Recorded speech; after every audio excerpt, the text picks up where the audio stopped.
It's party time, my golf story, brought to you by Party Drinks.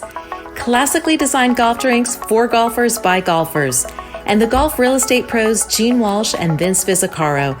For your Southwest Florida real estate needs, check them out at suncoastdreams.com. Now here's your host, Kevin Walsh. Hey, welcome to the program. We got another good one for you. It is our first international guest. Nelson O is our guest from China, now lives in the Orlando area, and he has an incredible story. And he's going to do some name dropping about people that he used to ride to the golf course in the van with. And that's really cool. Hey, before we get into the details of things, I just want to remind everybody, do me a favor right now. Would you just press the like button on this and also subscribe? We have a business update because we're closing in on some important numbers. If you remember back at the very beginning, I told you the whole goal of this podcast, It's Party Time, the name change from It's Party Time, Chasing on the West Florida Golf Tour. Then we've renamed ourselves. It's Party Time. My golf story was to be more inclusive with people and to try and grow an audience and to have more additional guests. And that's what we've done. We've grown exponentially. And part of that growth and why we need your continued support by subscribing and liking this, there are certain magic numbers that ultimately we can reach and we can get paid. All right. That's the bottom line. A lot you probably hear on other podcast hosts saying, like us and subscribe, but they never tell you really the reason behind it. But we're going to get into the reasons behind that. And we're going to do that by bringing Andrew McCabe on board. Andrew, so tell me this. Hey, Kevin. What's going on? Where are you? I'm outside in the patio. It's freaking cold out here. It's like 45 degrees right now out in Bonita Springs. Well, hey, listen, it's an El Nino winter. What do you want here? I mean, it's better than Boston. We're not in Boston, so that's better. So I'm no complaints here. Exactly. All right. So let's talk a little bit of business here. Like how many views have we had? How many subscribers do we have? And watch hours, and why does it matter? So since we only started like a month and a half ago, and we thought we were going to get 50 views. We've already got 85,000 in the last month and a half. That's pretty good. Very good. And that's getting us on the way to getting monetized. And we have about 400 or 500 watch hours. So watch hours, we need to get 3,000. Once we get 3,000, we get monetized, and then, it just gets better. We're going to hire all types of jugglers and all types of cool people coming in here. No, I'm just kidding. But we're just trying to do our best. And, because we're trying to provide a great product for everybody. And that's what it's all about. Yeah, that's and the reason I wanted to bring you on board is, first of all, I wanted to reintroduce you to everybody because you were the host a couple of episodes back where we turned the tables. You did a good job, by the way. That was okay. It was pretty good. Well, you continue to be like our number one guest. Are you are you ginning up? Just level with me. How the hell? No. I'm just actually somebody last night. I was at a golf tournament, which we happened to win, and someone said, "Are you someone famous?" No lie. I said, "I don't know." That's what happened. Is that one of our viewers? That's one of our 85,000 views? It could have been. All right, don't let it go to your head. You're doing a great job with I was blessed with a big head. Get that Bloody Mary going, will you? I mean, it's gonna... I got an update on that after if you want, but it's coming soon, real soon. All right. Okay, sounds good. Hey, stick around in case I need you. All right. Okay, that's Andrew McCabe. Andrew is the founder of Party Drinks. Big thanks to him, and thanks to everybody at Party. If you're looking for an on-the-course alternative to beer and the tired seltzers that everybody's pretending taste good, Party is the drink for you. For a list of the places where you can get it, check us out online at drinkparty.com. I can tell you, Moccasin Wallow, one of our newest customers, is selling a ton of the stuff, and a big thanks to Spearfish Grill in Siesta Siesta Key, and also Crescent Beach Market. Check them out when you're before you go to the beach. Load up on some of the stuff, and I think you'll have a great time for that. And also a big thanks to our real estate pros, Gene Walsh and Vince Vizzacaro. Check them out, suncoastdreams.com, or you can call them at 941. Here, it's scrolling across the bottom here.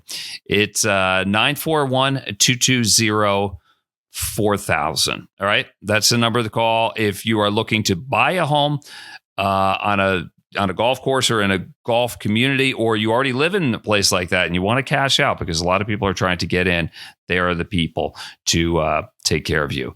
All right. So let's bring Nelson O on this. We had to take care of some housekeeping stuff, Nelson. You've been waiting patiently in the green room. I appreciate that. How you doing, man? Welcome to the program. How is life? Where are you joining us from? Yeah, life has been good, man. I've been living in the Orlando area for the last 6 years now, and this is where I'm at. So your journey started many years ago. You're from China. Where exactly? And tell me about your hometown and maybe your neighborhood specifically.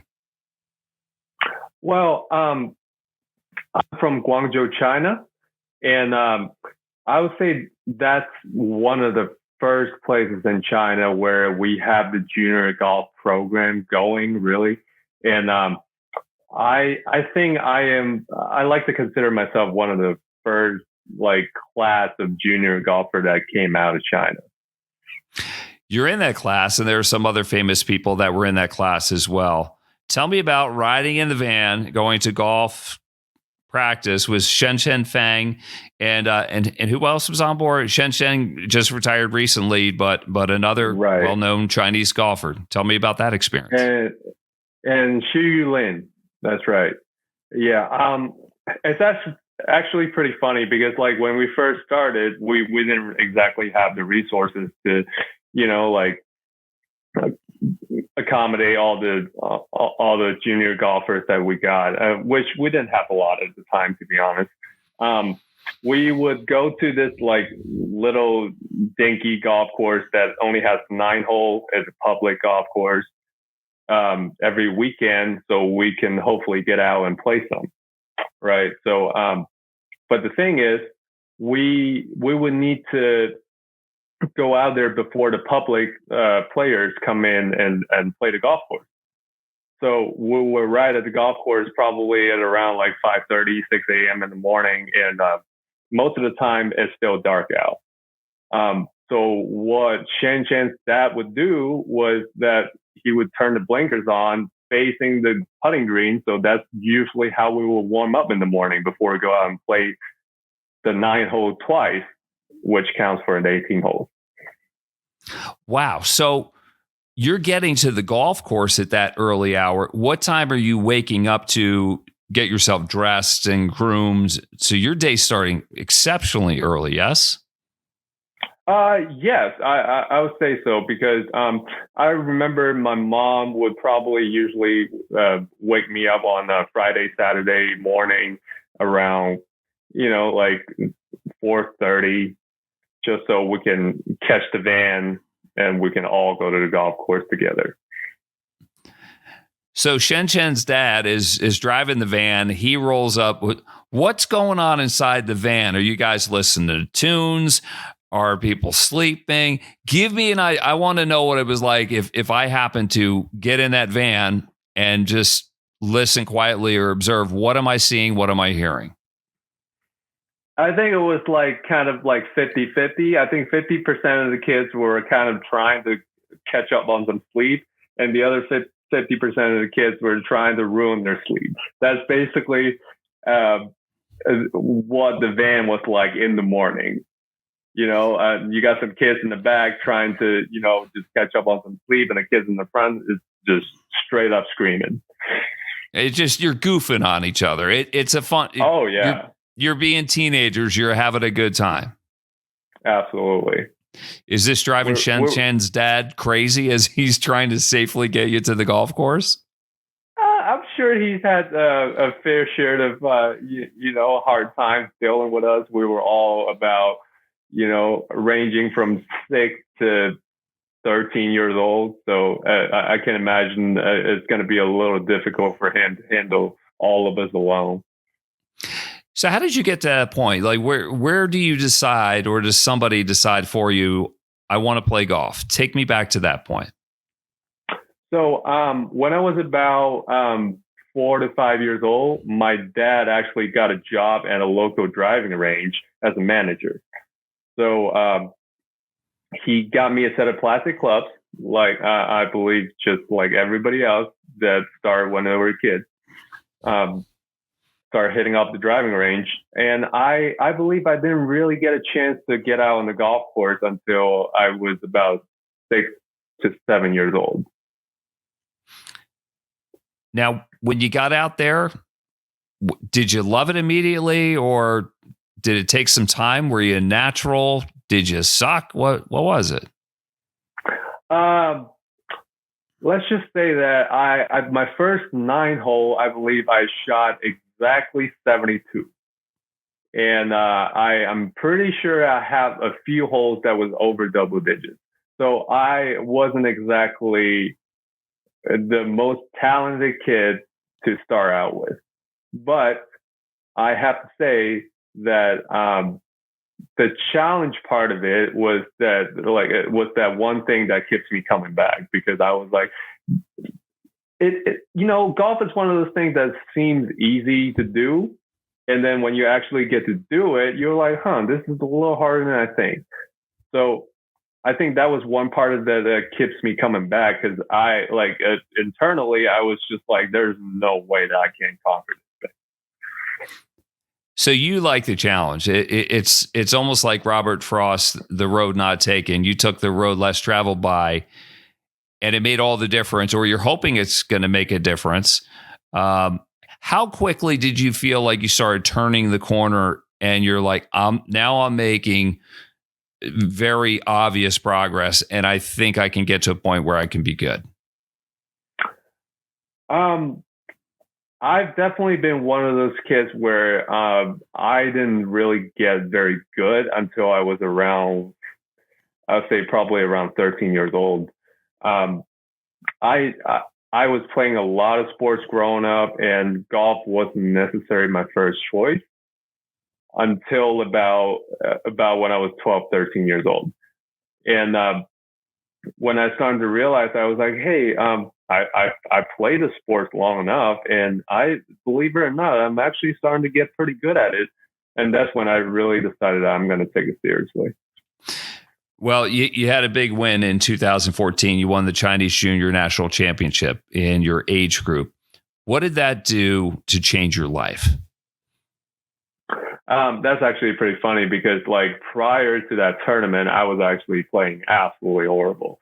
And by the time I got to that tournament, I can say that I was having very minimal expectations of myself. And funny enough, I just pulled off the biggest win to that point in my career. And I was like, this is funny. I think I'm actually playing better under pressure. So that's when I decided, I was like, hey, you know what? You might really like this playing under pressure thing. You can actually might make this work. And see, that's interesting, because for a lot of people playing under pressure, they fold, they struggle with it. But you like it. You like kind of the nervous feeling. Is it like a drug to you? You want more of it? I definitely agree with that, because I am not going to like sit here and say that like I always outperform myself under pressure. But one thing I can say for certain is that like I love that feeling. I crave that, and so far I haven't found anything else that I can do in life that can match that. So that's why I decided I keep doing what I do. I get it. That's you're chasing the high, you're chasing the dream. The chase is, well, it's almost like love. In some ways, the chase is, and then you want the payoff. But I get it. So you won the national championship, and that created an opportunity. You're off to America, but you're off to South Carolina. Now, for a kid that's born and raised in China, What's your first impression of South Carolina when you get there? It's funny because Guangzhou is actually quite a big city. So I grew up riding the subway. I grew up like riding the bus to school. And by the time I got to South Carolina, Hilton Head, South Carolina, to be exact, that like it's a pretty country place. Like we were all like all the kids are together riding the van to school, and like there's not necessarily any like public transportation or anything like that. So it was quite a change for me. How was your English when you got to America? Put it bluntly, I can ask for direction. I can probably ask for anything out of necessity, but I can definitely not hold a conversation. So it was a struggle early on. I mean, were there ever times where you wanted to come home because it was difficult learning a new language and just really a different culture? See, to me personally, I take everything that happened early on as a challenge. I think it was fun, it was new, and it was exciting. So to me, just because I wasn't good at, per se speaking English, it didn't really make me wanted to go home. It more so made me wanted to, conquer this thing. I wanted to fit in. I want to have a bunch of friends. And I just want to be one of the kids that's playing golf in a golf game. Man, you got guts, bro. You really like the challenge in life. I admire you for that. But so you're building your golf game. You're building a language. You're assimilating in every way, shape, and form. And off you go to college. Where did you go? And what was that college experience like? Because I don't think it turned out quite how you thought it would be. Well, I got a scholarship playing for Weber National University in Lake Wales, Florida. So I didn't necessarily have the best grade in class per se, and the type of person I am, I tend to like to get in trouble a little bit here and there. Yeah. So after the first year of college, I unfortunately got in a little bit of trouble with the law enforcement, and but this wasn't a little bit of time. Yeah, go ahead. Keep going. Yeah, just tell it. Yeah. Served a little bit of time, and at that point, I was really having to decide like what I really want to do with my life, Mm-hmm. But the trouble wasn't it wasn't like criminal stuff like most people would think of it. It was just college like partying related stuff. Am I right? Yeah, that's correct. I mean, they they were trying to bring on criminal charges, but at the end of the day, it really was just me trying to, drink a few beers in college and try to act cool with people around me. And you got busted for it. Well, man, I'm guilty of that. I mean, I'll admit that right now. And I had plenty of company. Doesn't make you a bad guy. You know what? That makes you one of the boys. I mean, so if that was part of the effort, I think you succeeded in that. All right. Water under the bridge. But it also accelerated what was the bigger dream for you to turn pro. So you left school and you turned pro at what age, and where were you at that point? How does one start his pro career other than saying, I'm a professional now? Well, actually, funny enough, that's actually exactly what I did when I was about 21 years old.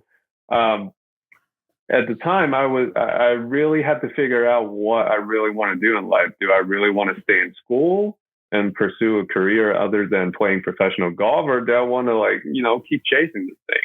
And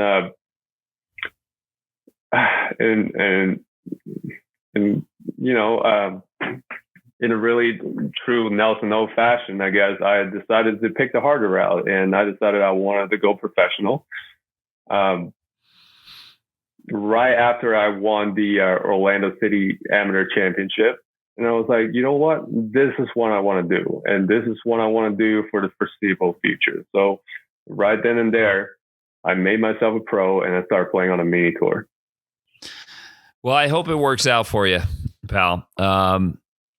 You have a burn, like just the way you express it and what you've been through, the trip over to America, assimilating in the Deep South, the disappointments of stuff, getting married and saying, and just your desire to chase the high, to somehow enjoy being uncomfortable under pressure is a special gift. And I hope it works out for you. All right. Thank you. Thank you very much. Yeah, I think that's one of the main things for me is that I keep catching myself really enjoying the uncomfortable situation. Even though they're very uncomfortable, I tend to keep going back to them. So I think that's why I still do what I do. Courage. Love it. And I know more people wish they had your courage to keep doing whatever they're doing, be it in golf or something else. Nelson, wish you all the best. All right. Just stick around for a little bit. I got to take care of a couple closing announcements, but really appreciate your time and you being on the program. All right, bud? Let's keep in touch. Yes, Sound sir. good? Yes, sir. Thank you very much. Nelson O has been our guest here on Parti. Big thanks to our title sponsors. First of all, Parti Drinks. If you're looking for a place where you can purchase them, it's a long list. I can't go through them all, but Moccasin Wallow, I want to give a big thanks to because that's one of our newest clients. But for a list of where you can purchase it, check us out online at drinkparti.com. And also a big thanks to the real estate professionals. If your dream is to live on a golf course or in a golf resort themed community, then Vince Visicaro and Gene Walsh, they're absolutely the people for you. They will take good care of you. And if you're looking to sell a home in a place like that, remember, a lot of people want to go to Florida and they're paying top dollar. Gene and Vince can take care of you. You can get in touch with them by checking out suncoastdreams.com or call 941-220-4000. For Nelson O and Andrew McCabe, who had a brief appearance in, I thank you for listening to and watching this edition of It's Party Time, my golf story. We'll see you again soon. Take care. Bye-bye.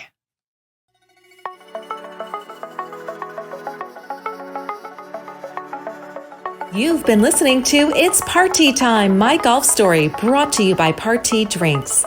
Classically designed golf drinks for golfers by golfers, and the golf real estate pros Gene Walsh and Vince Visicaro. For your Southwest Florida real estate needs, check them out at suncoastdreams.com or call 941-220-4000.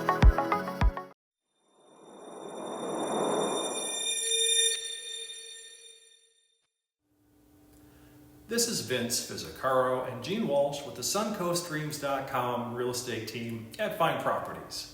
We've helped hundreds of families find their dream homes in golf and resort communities in Lakewood Ranch, Bradenton, Sarasota, Parrish, Venice, and the surrounding areas. Let us be your guides to finding your dream home here as well. Learn more at suncoastdreams.com or call us at 941-220-4000.